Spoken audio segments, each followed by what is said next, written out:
Our first topic tonight, Chris, we're going to play a little game.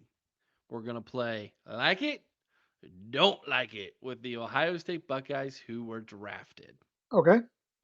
And here's how this goes. I'm basically going to give you the pick, the player, the pick, where he went, the team he went to, and you tell me if you like it or don't like it from the perspective of the player and us as Buckeye fans. Okay?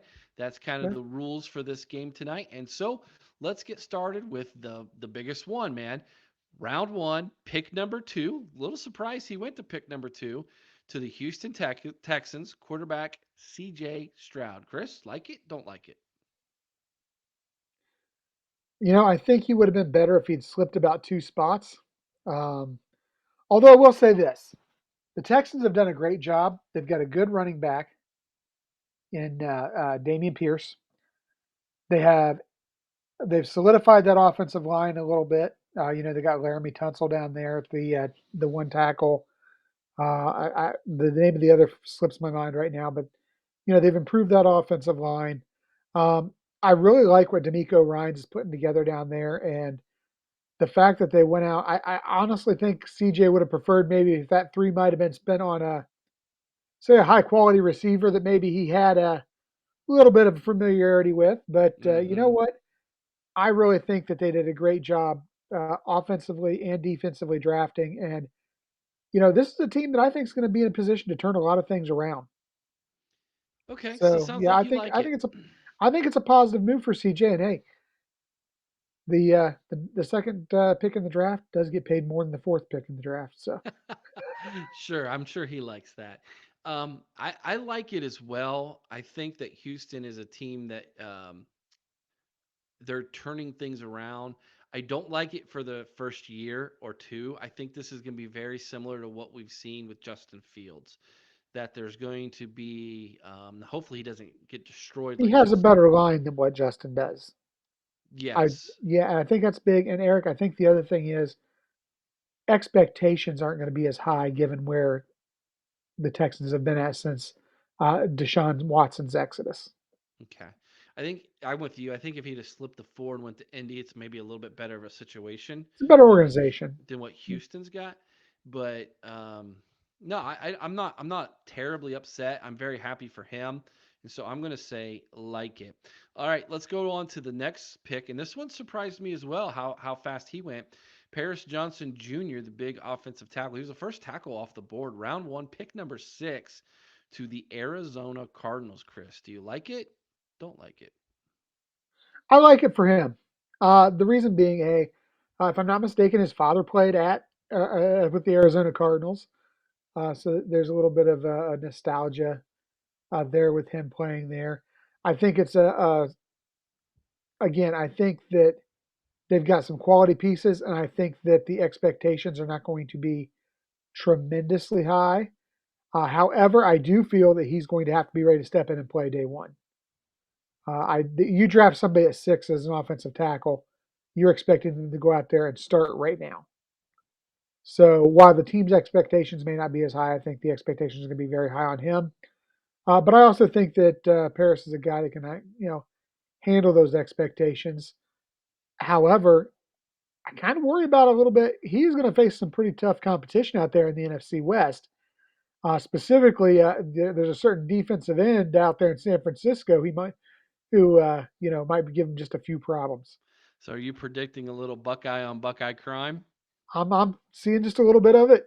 Yeah. Well, that's part of the success. When you have a lot of success like Ohio State has had in it recently, you're going to get those matchups where they're going to go up against each other eventually. It's just what's going to happen. Just wait until you have multiple quarterbacks in the Yeah, league, and it's like, well, who you're going to root for there? Uh, Pick number 20, the first round to the Seattle Seahawks wide receiver Jackson Smith-Njigba. Now, before I ask you if you like it or don't like it, let me just say this: I love this one. oh, I do too. This was for him perhaps a the best situation that he could have gotten into. I think he's going to go in there. Obviously, this is almost like the Ohio State, wide receiver room of the NFL now at this point, because you've got Metcalf on the one side, you got Tyler Lockett on the other. that's going to mean Smith-Njigba can go in there and play the slot, something that he's very comfortable with. So I really feel he's going to have a lot of success. Geno Smith, if he can replicate the success of last year, I mean, this is going to be a potent offense. You've got a good offensive line, a good quarterback, three great receivers. You got a great running game with the kid from Michigan State, the transfer, Kenneth Walker Jr. up there. Penny's still up there, I believe. This is a team that should be very explosive and be ready to contend in that NFC West. They're going to be very good. In fact, the experts were talking that that might be the early pick to win that division this upcoming year, and that's saying a Yeah, lot because they're in the same division with San Francisco. Comes to mind right away as the team that kind of you felt kind of had their way a little bit yeah. in that division. So the Rams, they're just 2 years removed from a Super Bowl. The Rams are in full blown rebuild though now, Eric. They I mean, the are, Rams, the but Rams are. I mean, and I feel bad for Matt Stafford at this point. oh, I don't. Uh, but I was glad to see him get his quarter, or glad to see him get his ring. You're nicer than me because Hated the fact that Odell got one, but he got that ring over my team. But all right, wow, how about this, man? Zach Harrison sneaks his way into day two, round three, pick number 75 to the Atlanta Falcons. This one shocked me. Do you like it or don't like it? I like it for Zach Harrison. I think that it's a good situation. However, I do think that in looking at that defense in Atlanta, he's going to feel a lot of the pressures and expectations that he felt here at Ohio State. And I don't know whether some of that weighed on him his first few years here at Ohio State, and that's what led to maybe less than what we expected performance wise. Not to say that he performed bad, but less than what we expected of him. And I feel he's going to be riding in now with those same types of expectations to Atlanta. Um, Again, I think it's going to be a good fit for him if everything works out. But I also feel that it could be a nightmare if things start to go sideways. Yeah, I don't like this. Um, I think he's going to be expected to play, and Yes. and I don't know that that's going to set him up long term for success. I think he needs to go in and learn a little bit Yeah. from someone who maybe is a little bit longer in the tooth, but's got still got a year or two before they can, turn the reins over to him per se. But this is a what have you done for me lately league, and I Yes. think Atlanta will kind of moved up. I mean, if he's drafted fifth round, the expectations are different. But being a Yes. third round pick, I mean, You're I don't know. expected to at least contribute first Mm-hmm. year. Mm-hmm. You may not be expected to start, but you're expected to contribute first year. Right. All right. So then the fall happened. I mean, no one saw this. Dewan Jones fell all the way to day three. Fourth pick number or fourth round, pick 111 to your Cleveland Browns. Now I know you're gonna love this. But for Dwan, do you love it? Do you like it or not like it? I really love this for Dewan as well. I think this is a good situation for Dewan. You've got a good quarterback. You've got an established running game. I think that he's a plug and play guy right now.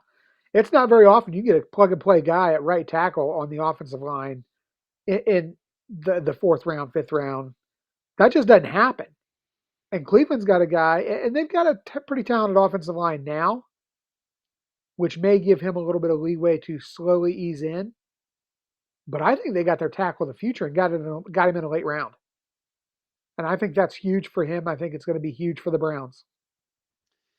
Real quick though, man, it sounds like he fell because number one, he didn't participate in the pro day. He didn't Of course, participate in the over in Indy, the and NFL the combine. Combine, and rumors were that he's put a lot of weight back on. So if he shows up in Cleveland and he's not ready to go, I worry about this for him.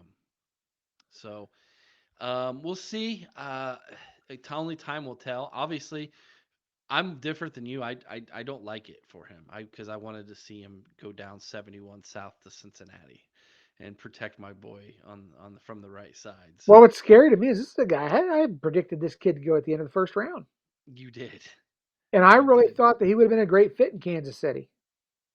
But Probably. but I'm very I happy that mean, he Kansas City could have got him in the third round. I'm very happy that he wound up in Cleveland because I think he's got the potential to be awesome.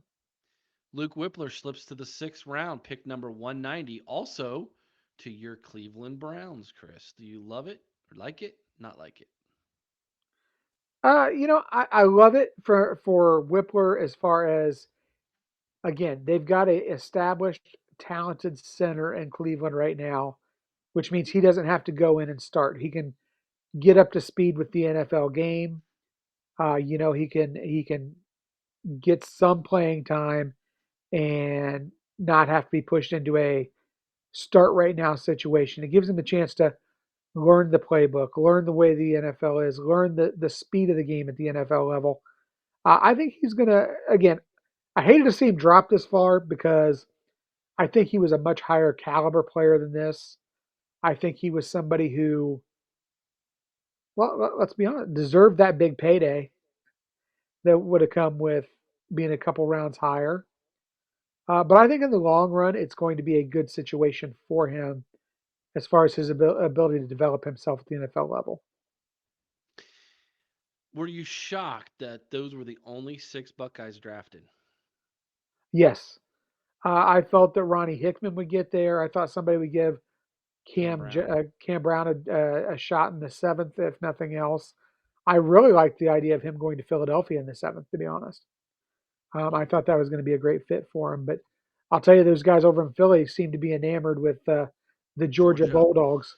Yeah. They've got, I believe, what is it, 6 or 7 Georgia Bulldog players on their defense now, Yeah. And then they traded for and they Swift traded from for Swift. Detroit. Yeah, Yeah. They're trying to, I mean, at this point, the next football coach is going to be Kirby Smart. Kirby Smart at this point. Um, yeah, I was shocked by that, especially when you look at how many players were drafted from TTUN compared to us. I think that's telling. It I is. think that's I think that's very telling. Someone made a very good point that why should anybody in the NFL trust what's coming out of Ohio State's defensive backfield right now? And I was like, ooh, I can't disagree with them completely. ouch. Yeah, that one hurt a little bit, but I can't disagree either. Luke Whippler, by the way, will be a starter in the NFL. Mark it down. Oh, he'll be a starter in the NFL, and I think this.